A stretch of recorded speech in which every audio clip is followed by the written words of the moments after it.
하나님 말씀 함께 보도록 하겠습니다. 오늘 함께 볼 하나님 말씀 사사기 14장 1절부터 4절까지 말씀입니다. 사사기 14장 1절부터 4절까지 말씀 제가 봉독하도록 하겠습니다. 삼손이 딥나에 내려가서 거기서 블레셋 사람의 딸들 중에서 한 여자를 보고 올라와서 자기 부모에게 말하여 이르되 내가 딥나에서 블레셋 사람의 딸들 중에서 한 여자를 보았사오니 이제 그를 맞이하여 내 아내로 삼게 하소서 하매 그의 부모가 그에게 이르되 내 형제들의 딸들 중에나 내 백성 중에 어찌 여자가 없어서 내가 할례받지 아니한 블레셋 사람에게 가서 아내를 맞으려 하느냐 하니 삼손이 그의 아버지에게 이르되 내가 그 여자를 좋아하오니 나를 위하여 그 여자를 데려오소서 하니라. 그때 블레셋 사람이 이스라엘을 다스린 까닭에 삼손이 틈을 타서 블레셋 사람을 치려 함이었으나 그의 부모는 이 일이 여호와께로부터 나온 것인 줄은 알지 못하였더라. 아멘. 오늘 이 시간에는 약점이 강점이 되게 하라라는 제목 가지고 오늘 이번 달 기도의 마지막 시간을 여러분들과 함께 보내려고 하는데, 이게 기도회를 한 주간만 하니까 굉장히 좀 금방 지나가는 것 같다라는 생각도 들면서 또 한편으로는 또 이런 마음이 드는 것도 있어요.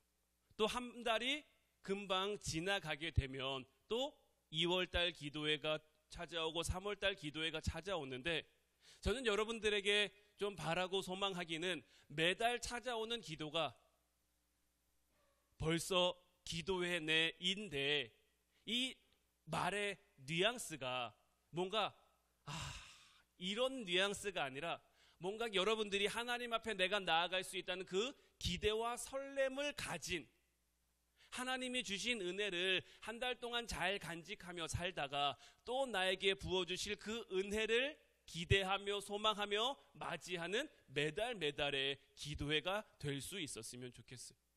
그러기 위해서 우리가 이번 기도회를 통해서 특별히 약점과 강점에 대한 말씀을 함께 나누고 있는데, 우리 사람이 가장 약할 때가 언제일까요? 사람의 가장 큰 약점이라고 하면 뭐가 있을까요? 물론 저마다 다 다른 성격, 다른 환경, 다른 모습, 모양으로 살아가기 때문에 저마다 가지고 있는 약한 부분은 조금씩 다를 수 있겠지만, 성경은 우리에게 가장 약할 때를 가리켜 교만할 때라고 말합니다. 잠언 16장 18절 말씀 보면 교만은 패망의 선봉이요 거만한 마음은 넘어짐의 앞잡이니라. 우리가 지난 시간 말씀을 통해서 이제 우리의 삶이 애초에 하나님이 의도하신 목적대로 살아야 한다라고 말씀을 드렸고 그 말씀을 함께 나누었는데, 우리가 하나님의 의도하신 그 목적대로 살아가는 그 모습과 방법은 첫 번째도 겸손이고 두 번째도 겸손이에요. 예수님이 이 땅에 오셔서 얼마나 많은 능력을 행하셨습니까? 얼마나 많은 권능을 행하셨습니까?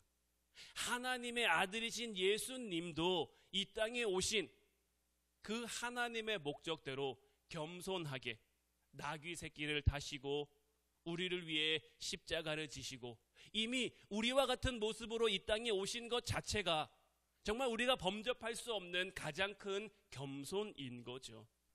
하나님은 우리가 이 땅 가운데 겸손하게 살아가길 원하시는데, 반대로 우리가 겸손하지 못하게 교만하게 살아가면 이 교만이 우리의 삶을 패하게 만들고 우리의 삶을 넘어지게 만든다라는 거예요. 제가 예전에 얼마 전에 그 목사님들하고 이렇게 독서방을 만들어서 책을 같이 읽은 적이 있어요. 코로나 때문에 우리가 보진 못하니까 서로 이렇게 책을 보고 이렇게 뭐 밴드나 이런 데 댓글로 그 책이 어땠는지 이런 서머리를 좀 함께 나누자 그래서 여러 부류의 책들을 좀 이렇게 함께 나눈 적이 있는데, 그때 저희가 함께 나눴던 책들 가운데 중국의 병법서가 있었어요. 뭐 손자병법 같은 그런 병법서였는데 그 책의 내용이 어떤 거였냐면 다른 사람을 상대하는 그 방법에 대한 거였어요. 사람을 상대하는 여러 가지 방법, 여러 가지 수에 대해서 이야기를 하는데 그 책에 나와 있기를 가장 최하수 전략은 뭐냐? 상대방을 내가 가진 힘으로 밀어붙이는 거라고 해요. 그리고 그 다음은 상대방을 속이는 수라고 하고요. 가장 고수의 전략은 뭐냐? 적을 교만하게 만드는 거라고 되어 있더라고요. 적을 교만하게 만들면 스스로 무너질 거기 때문에, 스스로 자멸할 거기 때문에 일단 그들이 교만하게만 만들면 이미 상대는 끝났다라는 거죠. 이 중국의 병법 전문가는 인간이 교만에 가장 약하다라는 것을 알고 있었죠. 만일 내가 정말 스스로 강하다고 생각한다면 그것은 그 사람에게 굉장히 큰 약점이 될 수 있는 거예요. 이 잠언서의 말씀처럼 이 교만함이 우리를 패망으로 이끌어갈 수 있기 때문인 거예요. 그래서 우리는 힘이 있을 때 우리 스스로를 낮출 수 있어야 하는 거예요. 하나님이 우리에게 은혜 주셨을 때 우리 스스로를 낮출 수 있어야 하고, 하나님이 우리를 축복하셨을 때 우리를 낮출 수 있어야 하는 거예요. 사울이 이스라엘의 첫 번째 왕으로 세워집니다. 그도 왕으로 세워지기 전에는 굉장히 겸손한 사람이었어요. 자기의 부족함을 잘 아는 사람이었단 말이에요. 그런데 하나님이 그와 함께 하셔서 전쟁에 나갈 때마다 승리하게 하시니까 그의 마음이 점점 교만해지는 거죠. 결국 그 교만함이 그를 넘어지게 한 거고, 결국 그 교만함이 그를 망하게 한 거예요. 우리는 이 사울왕이 우리에게 주는 교훈을 결코 잊어서는 안 되는 거예요. 우리도 우리의 삶 가운데 하나님 앞에 구하고, 하나님 앞에 소망하고, 하나님 앞에 바라면 하나님이 우리에게 힘도 주시고 능력 주시고 우리 삶에 은혜도 베풀어 주시고 축복도 베풀어 주셔서 우리의 삶을 윤택하게, 우리의 삶을 평안하게 해주실 건데, 우리는 그때 우리의 모습이 어떠할지를 잘 판단하고 잘 생각할 수 있어야 하는 거예요. 여러분들 읽어보셨는지 모르겠는데 김훈이라는 사람이 쓴 칼의 노래라는 책이 있어요. 우리나라에서 굉장히 많이 읽혀진 소설 가운데 하나인데 이순신 장군에 대한 소설이에요. 대개 이순신 장군에 대한 글은 정말 민족의 영웅 이순신 이런 식으로 묘사를 하거든요. 이순신의 영웅성을 좀 묘사하기 위해, 부각하기 위해서 원균이 그를 모함한 이야기, 아니면 그가 이순신이 백의종군한 이야기, 아니면 거북선을 발명했다든지, 아니면 여러 가지 그 해전에서의 대승을 거둔 그 이야기들을 중점으로 해서 글을 풀어갔는데, 이 소설은 그런 식의 접근이 좀 아니에요. 이 소설의 주제는 뭐냐면 칼로 흥한 자는 칼로 망한다예요. 임진왜란 당시 이 권력투쟁적인 그 시각에서 그 이순신 장군의 이야기를 풀어나간 책이 바로 저 칼의 노래라는 책인데, 이 책의 강조점은 이렇습니다. 칼을 든 자는 적군이든 아군이든 모두 적으로 변할 그러한 운명에 처하게 된다라는 거죠. 임진왜란 당시 조선은 일본을 막아낼 방법이 사실은 없었어요.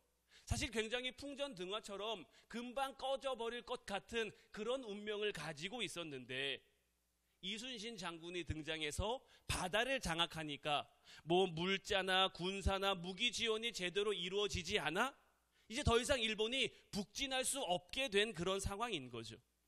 이순신 장군이 등장함으로 말미암아 모든 민심이 이 이순신 장군에게 쏠리게 됐고, 실제적인 무력까지 이 이순신을 중심으로 새롭게 편성이 된단 말이에요.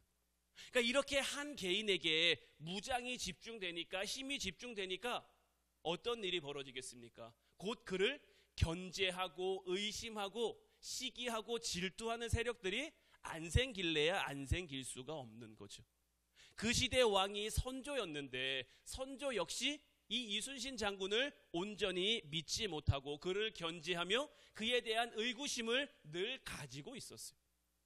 이순신이 마지막 해전에서 화살을 맞고 쓰러지면서 나의 죽음을 알리지 말라 그렇게 유언을 남기고 죽었을 때, 비로소 그때야 이 선조가 이순신에 대한 의구심을 풀고 오히려 그의 죽음에 안도하며 그가 죽은 이후에 이순신에게 충무공이라는 시호를 내렸다라는 그 내용을 담고 있는 게 이 칼의 노래라는 책인데, 제가 이 얘기를 여러분들에게 왜 드리냐면, 지금도 우리에게는 이순신 장군은 굉장한 영웅이죠. 성군이고 우리나라를 위해 정말 애쓴 그러한 분인데, 만약에 이순신 장군이 저 해전에서 죽지 않고, 마지막 해전에서 죽지 않고 좀 더 오래 살았다면 어땠을까요? 그 해전에서 죽지 않고 그 권력의 그 전쟁터 같은, 오히려 전쟁터보다 더 전쟁터 같은 그러한 곳에 뛰어들었다면 이순신은 어떤 모습으로 오늘날 평가될까요? 뭐 여러 가지 모습, 그럼에도 불구하고 그가 영웅으로 우리들에게 기록될 수도 있지만, 그 지저분한 싸움 속에서 그렇지 못한 모습을 보일 수도 있는 것이고, 왜냐하면 사람의 삶은, 사람의 그것은 어떻게 될지 몰라요. 얼마 전에 화성시 야산에 전투기 한 대가 떨어지는 사건이 있었죠. 젊은 대위 군인이 목숨을 잃는 안타까운 사건이었는데, 그 사건의 결과 우리는 그 지금 공군 조종사를 굉장히 우리나라의 영웅처럼 지금 이야기를 합니다. 왜냐하면 그 군인에게 2번의 탈출할 수 있는 기회가 있었는데, 그가 조종관을 놓으면 이 비행기가 민가로 떨어지게 되는 거죠. 마을로 떨어지게 되는 거예요.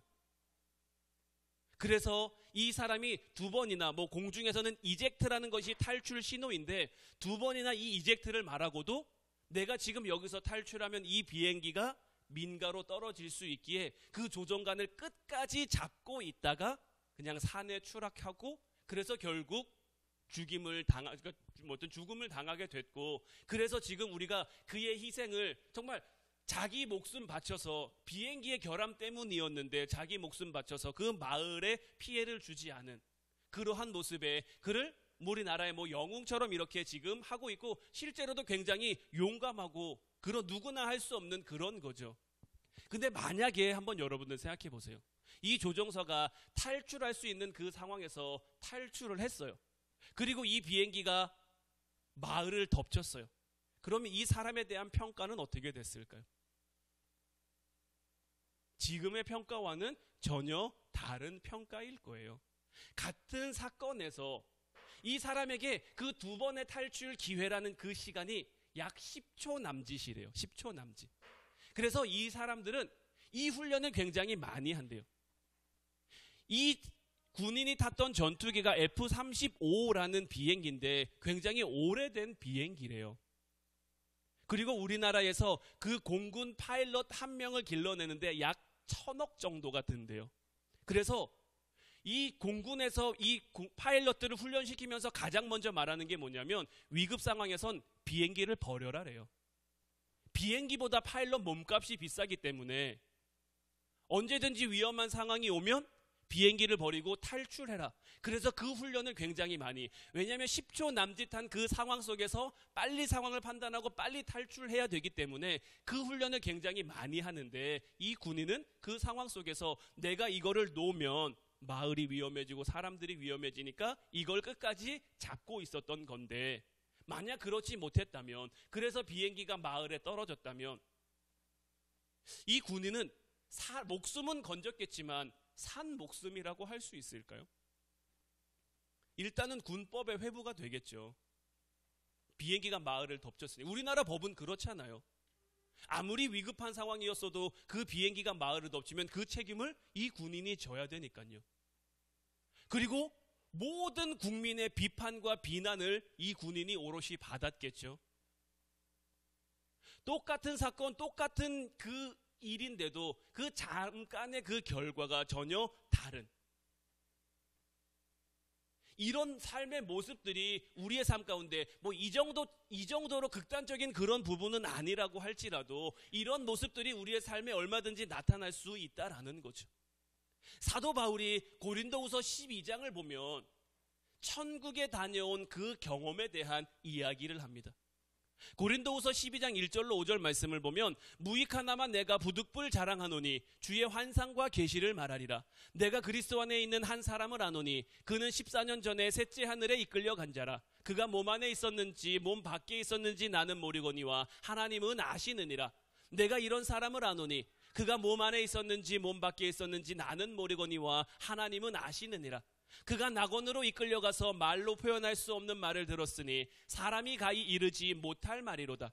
내가 이런 사람을 위하여 자랑하겠으나 나를 위하여는 약한 것들 외에 자랑하지 아니하리라. 이 사도 바울의 경험은 정말 남들이 도무지 해보기 어려운 그런 귀한 경험이란 말이에요. 여러분들 천국 갔다 오신 적 있으신가요? 천국 본 적 있으세요? 저도 말로만 들었지 아직 한 번도 못 가봤거든요. 너무 궁금하고 너무 가보고 싶은, 정말 갈 수만 있다면 한번 가보고 싶은 그런 곳이 바로 하나님 나라인데, 사도 바울은 이러한 곳에 갔다 왔잖아요. 그리고 그에 대한 이야기를 하고 있잖아요. 사도 바울이 지금 이렇게 한 자락 깔아놨어요. 그러면 그 다음에 뭔 얘기를 해야 맞는 걸까요? 내가 본 천국은 어땠고, 내가 만난 하나님은 어땠고, 내가 그곳에서 보고 들은 것은 어땠고, 이런 자랑을 한 자락 없는 말 지어내는 것도 아니고 있는 사실 그대로 정말 은혜를 위하여 할 수도 있는 건데, 사도 바울은 이렇게 천국에 갔다 왔다는 이 이야기를 한 자락 깔아놓고 그 다음에 무슨 얘기를 하느냐? 자기 육체의 가시에 대한 얘기를 해요. 바울에게는 남들에게 없는 이 육체의 가시가 있었죠. 여러분들에게 몇 번이나 말씀드렸지만 간질이라고도 하고 안질이라고도 하는 그 발작하고 이렇게 쓰러지는 그러한 사탄의 가시라고 부르는 그 육체의 가시가 있었는데, 지난번에도 말씀드렸습니다만 전 이 사도 바울의 이 모습을 늘 상상합니다. 거품 물고 쓰러졌다가 다시 일어나서 설교하려고 하면 그 설교의 내용을 누가 들을까요? 같은 유대인이라면 그나마 좀 이해해 줄 수도 있어요. 같은 동포고 같은 민족이니까. 더더군다나 사도 바울은 그래도 출신 성분이 좀 괜찮으니까 같은 유대인들은 그나마 조금이라도 더 이해해 줄 수도 있는데, 사도 바울은 어디에서 복음을 전했습니까? 이방에 가서 복음을 전했잖아요. 그곳에는 사도 바울을 아는 사람이 있습니까? 사도 바울이 베냐민 집하고 가말리알 문화에서 교육을 받았고 바리새인 중에 바리새인이지고 율법에 정통하고 율법으로는 흠이 없는 사람이란 걸 알아주는 사람이 있습니까? 아무도 없잖아요. 그런 곳에서 하나님의 복음, 그렇다고 그들에게 하나님의 복음이 익숙합니까? 말씀을 사모하는 마음이 있어서 말씀만으로도 그들이 은혜 받고 하나님을 기대하고 소망하는 그런 모습이 그들에게 있냐고요. 그런 거 아니잖아요. 전혀 하나님에 대해 알지 못하는 오히려 우상의 문화와 음란한 문화와 이런 것에 익숙한 그들 앞에 가서 하나님의 복음을 전하다가 픽 쓰러져요. 그리고 다시 일어나서 복음을 전하려고 하면 그곳에 있는 사람들이 뭐라고 생각할까요? 지나 잘하지, 지 몸 하나 제대로 하지 못하면서, 이렇게 생각하고 이렇게 그를 비난하고 이렇게 그를 조롱하지 않을까요? 그래서 바울은 자기 육체의 가시를 위해 3번이나 연거푸 하나님 앞에 간절히 기도한 거예요. 이 기도한 것도 내가 이것 때문에 너무 힘드니까 나를 위해서 고쳐달라가 아니라, 내가 이것 때문에 복음 전함에 있어서 자꾸 방해를 받으니까, 내 사역에, 하나님 사역에 자꾸 방해가 되니까 이 복음 사역을 위해 하나님 이것을 내게서 좀 거두어 가주시면 안 되겠습니까? 라고 사도 바울이 3번이나 기도했는데, 그때 하나님은 이 사도 바울에게 어떻게 하십니까? 그의 사단의 가시라고 불리는 그 육체의 질병을 가져가 주시는 게 아니라, 고쳐주시는 게 아니라 오히려 내 은혜가 너에게 족하다라고 말씀하시는 거죠. 굉장히 역설적인 말이고 굉장히 아이러니한 말처럼 여러분들에게 들려질 수 있지만, 모든 것이 평탄하다고 해서 그 모든 것이 다 좋은 건 아니에요. 제가 지난번에도 말씀드렸습니다마는 사사기의 이스라엘 백성들, 하나님이 그들을 고난 가운데 내버려 두었으면 오히려 그들은 더 많이 기도했을지 몰라요. 오히려 그들은 더 하나님을 구하고 하나님을 찾았을지 몰라요. 그런데 그들의 삶이 평탄해지니까, 그들의 삶이 평안해지니까 오히려 그들의 삶이 더 힘들어지고 그들의 삶이 더 망가지게 된 거예요. 우리 기독교는 세상의 성공 철학과는 거리가 멉니다. 참된 기독교의 진리는 세상의 번영과는 좀 달라요. 하나님의 초점은 우리가 부자 되고 우리가 출세하고 우리가 잘 먹고 잘 사는 데 있지 않아요. 이런 것들은 부수적인 거예요. 우리가 말씀을 따라 살아가면 부수적으로 하나님이 우리에게 부어주셔서 따라오는 거예요. 우리가 하나님의 뜻 가운데 살아가면 이게 필요하니까 우리에게 그냥 주시는 부수적인, 우리에게 주된 그런 목적, 주된 내용의 것이 아니란 말이에요. 따라서 우리는 우리 삶의 환경의 호불호와 상관없이 말씀의 원칙을 붙드는 것이 굉장히 중요해요. 그것이 우리를 살릴 수도 있고 그것이 우리를 죽일 수도 있는 굉장히 중요한 문제인 거예요. 하나님이 우리에게 고난을 왜 주실까요? 하나님이 우리에게 어려움을 왜 주실까요? 하나님이 왜 우리에게 실패처럼 보이는 그러한 상황을 허락하시는 걸까요? 그 가운데 하나님을 깨달으며 그 가운데 교만하지 말고 겸손하게 살아야 한다라는 그러한 뜻인 거예요. 사도 바울에게 준 말씀처럼 여러 계시를 받은 것이 지극히 크므로 너무 자만하지 않게 하시려고 내 육체의 가시 곧 사단의 사자를 주셨으니 이는 나를 쳐서 너무 자만하지 않게 하려 하심이라. 하나님 앞에 가장 큰 죄는 교만이에요. 하나님을 하나님으로 인정하지 않는 것, 하나님 위에 나를 두려고 하는 것.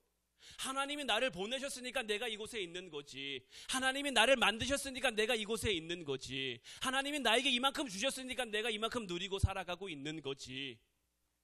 이걸 인정하지 않고 이걸 깨닫지 못하고 내가 한 것처럼 내가 이룬 것처럼 이렇게 살아가는 모든 모습이 하나님 앞에 교만이고 이런 모습들이 하나님 앞에 굉장히 큰, 그러니까 반대로 말하면 뭐가 됩니까?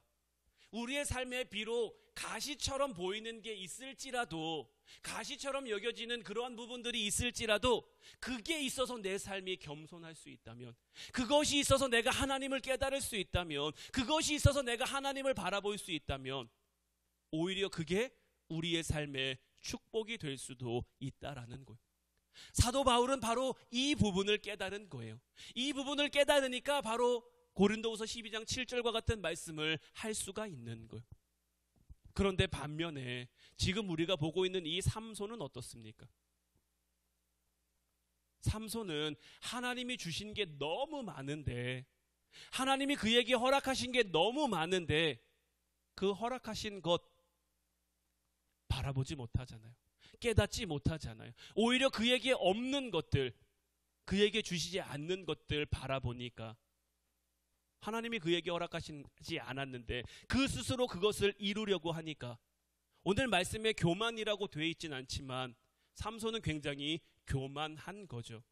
하나님이 자기에게 주신 능력은 정말 아무것도 아닌 것처럼 그냥 자기 기분 내키는 대로 쓰고 자기 마음 내키는 대로 쓰고, 저는 저와 여러분들이 이 사도 바울 고린도후서 12장 9절 말씀의 고백처럼 이러한 고백이 저와 여러분들 통해서 고백되어질 수 있었으면 좋겠어요. 나에게 이르시기를 내 은혜가 내게 족하다. 이는 내 능력이 약한 데서 온전하여 짐이라 하신지라. 그러므로 도리어 크게 기뻐함으로 나의 여러 약한 것들에 대하여 자랑하리니 이는 그리스도의 능력이 내게 머물게 하려 함이라. 하나님의 능력은 어디에 머뭅니까? 우리의 약한 데 머무는 거예요. 우리가 약할 때 우리에게 머무는 것, 우리 스스로 강하다, 우리 스스로 할 수 있다라고 생각하고 그렇게 여기며 살아갈 때 우리에게 머무는 것이 아니라, 우리가 하나님 앞에 겸손한 모습으로, 겸손한 마음으로 하나님 나는 부족합니다, 하나님 나는 연약합니다, 하나님의 도우심이 너무 필요합니다 인정하고 나아갈 때, 그때 하나님의 능력이 우리에게 임하고 그러므로 우리의 삶이 온전해질 수 있다라고 말하는 거죠. 약할 때 머무는 능력, 우리가 약해서 온전해질 수 있다면, 우리가 약해서 하나님의 능력이 우리 가운데 임할 수 있다면, 이제 내가 얼마든지 주님 앞에 약해지겠습니다라고 고백할 수 있는 여러분들이 되셨으면 좋겠어요. 앞으로 우리가 살아갈 삶의 날들이 우리에게 어떻게 허락될지 모르겠어요. 우리에게 어떤 문제들, 어떤 일들 우리에게 다가올지 우리는 알지 못하지만 그 모든 일들 가운데 하나님 내가 약함으로 하나님의 능력을 덧입을 수 있다면, 하나님 내가 부족함으로 하나님의 능력, 하나님의 힘으로 살아갈 수 있다면 내가 얼마든지 그 자리로 나아가겠습니다. 하나님 얼마든지 내가 그곳을 향해 가겠습니다. 내가 약해서 하나님 더 의지할 수 있고 내가 약해서 하나님 앞에 더 쓰임 받을 수 있다면 이건 역시 내가 감사한 마음으로 여기며 살아가겠습니다. 이렇게 고백한다면 이런 고백이 우리 하나님 앞에 얼마나 귀한 고백이 되겠으며, 우리 하나님 우리를 그냥 두실까요? 우리 아버지 하나님이 우리를 그냥 내버려 두실까요? 우리를 너무너무 사랑하시는데, 우리를 너무너무 세상에서 가장 귀하게 여기시는데, 그렇게 가장 우리를 귀하게 여기시는 그 하나님이 우리를 그냥 두지 않으신다라는 거죠. 그러니까 우리 마음의 순서를 좀 바꿨으면 좋겠어요. 우리는 하나님이 우리를 사랑하신다는 건 너무 잘 알아요. 그러니까 하나님이 우리를 사랑하니까 우리도 하나님을 사랑함이 먼저가 돼야 되는데, 하나님이 나를 사랑하니까 이것도 해주셔야 되고 저것도 해주셔야 되고, 이거 해주시면 내가 사랑할게요, 저거 해주시면 내가 사랑할게요.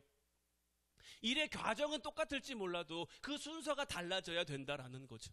결과는 똑같을지라도 이 과정이 달라져야 하나님이 우리를 보시는 우리의 마음이, 하나님이 우리를 대하시는 그 마음이 달라지게 된다라는 거죠. 그래서 갈라디아서 2장 20절 말씀처럼 내가 그리스도와 함께 십자가에 못 박혔나니 그런즉 이제는 내가 사는 것이 아니요 오직 내 안에 그리스도께서 사시는 것이라. 이제 내가 육체 가운데 사는 것은 나를 사랑하사 나를 위하여 자기 자신을 버리신 하나님의 아들을 믿는 믿음 안에서 사는 것이라. 저는 이제 앞으로 살아갈 우리의 삶이 이 사도 바울의 고백처럼 주님 안에 살아가는, 나를 사랑하신 주님 안에 살아가는, 여러분들 주님 안에 살아가면 내가 없어질 것 같으세요? 주님 안에 살아가면 내 삶이 막 고난, 절망, 좌절 이런 것의 연속, 십자가의 연속이라고 여겨지세요? 우리 하나님은 우리를 너무나 사랑하시는 분이시죠. 우리를 너무나 아끼시는 분이시죠. 우리의 삶이 어떻게 흘러간다 할지라도 우리의 삶의 푸른 풀밭과 쉴만한 물가를 허락하실 수 있는 그 하나님이심을 이제 우리가 좀 깨닫고 고백하며 살아갔으면 좋겠어요. 누구에게나 약점은 있고 누구에게나 강점은 있어요. 누구에게나 장점은 있고 누구에게나 단점은 있어요.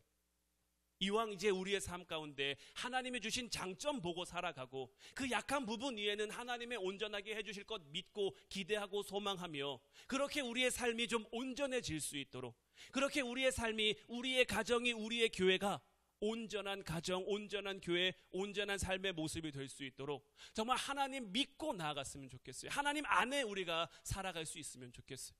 사도 바울은 바로 이러한 부분을 깨달았기에, 삼손은 깨닫지 못했지만 사도 바울은 바로 이러한 부분을 깨달았기에 그것 바라보며 하나님 안에 복된 삶을 살아갈 수 있었던 거죠. 제가 전에도 한번 얘기한 적이 있는 것 같은데, 만약 사도 바울이 다시 태어났어요. 너는 어떤 길로 걸어갈 거니? 라고 묻는다면 사도 바울은 그가 살아온 삶과 다른 삶을 걸어갈까요? 그가 예수님을 온전히 만났고 온전히 예수님을 믿게 됐다면 그가 지금 걸어갔던 그 길과 다른 길을 선택하고 다른 길을 향해 가게 될까요? 힘든 길이었잖아요. 어려운 길이었잖아요, 사실. 근데 저는 그렇다고 생각하지 않아요. 그렇다고 여기지 않아요. 왜냐하면 사도 바울은 그 길을 걷는 동안 너무 행복했을 거니까요. 그 길을 걷는 동안 너무 기쁘고 너무 감사했을 거니까요. 왜냐하면 하나님의 영광을 맛보아 알고 하나님의 영광에 취해 하나님이 주시는 은혜, 하나님이 주시는 사랑, 하나님이 주시는 축복, 하나님이 주시는 그 놀라운 모든 것들을 이 땅 가운데 누리고 살았으므로 우리도 우리가 이 땅을 살아가는 가장 큰 소망이 그런 거 아니어야 할까요? 우리가 바라는 게 그런 게 돼야 하지 않을까요? 물론 우리가 이 땅 가운데 축복받아서 흥하고 잘되고 번창하고 번성하고 이런 것들도 중요하고 이런 것들도 맞지만, 말씀드린 것처럼 이제 우리의 삶에 이런 것들은 좀 부수적인 것이 되고 정말 근본적으로 하나님 안에 살아가는 우리가 되어 하나님과 함께 살아가는 우리가 되어 사도 바울이 누렸던 그 은혜와 축복, 저와 여러분들도 누리며 살아가면 어떨까? 이제 우리가 이것을 위해 기도하고 이것을 위해 올 한 해 달려가면 어떨까? 오늘도 여러분들 이제 기도할 때에 이 부분 붙들고 많이 기도하셨으면 좋겠어요. 그리고 오늘 여러분들에게 좀 같이 중보하며 기도하자고 부탁드리고 싶은 게 있는데, 그게 뭐냐면 지금 우크라이나 사정이 안 좋으신 건 다들 알고 계시죠. 근데 이 우크라이나 까추비스키의 교회에 서정승 강미현이라는 선교사님이 계신데, 지금 그곳에 있는 다른 선교사님들은 다 지금 뭐 자국으로든 외국으로든 다 이렇게 나오는 상황인데, 이 두 분은 그곳에서 교회를 지키시겠다라고 지금 결심을 하셨어요. 나오시지 않고 지금 그곳에서 교회를 지키시겠다고 하셨는데, 정말 하나님의 인도하심이 저분들과 함께 하셔서, 그러니까 저분들도 지금 위험한 상황인 것 누구보다 잘 알겠죠. 몸으로 막 와닿겠죠. 그럼에도 불구하고 그곳 가운데 하나님이 주시는 은혜가 있고 하나님이 주시는 이끄심이 있으니까 저는 저분들이 저런 결정을 한 거라고 생각해요. 세상은 저분들을 이해하지 못하겠죠. 세상은 저분들은 미련하다고 어리석다고 욕할지도 모르죠. 하지만 저분들을 향한 하나님의 인도하심이 있는 것처럼 이제 우리도 우리를 향한 인도하심 속에, 우리를 향한 이끄심 속에 우리가 살아가기에 없어서 오늘 이 시간 우리 내가 그리스도와 함께 이 찬양 함께 고백하고 같이 기도하도록 하겠습니다.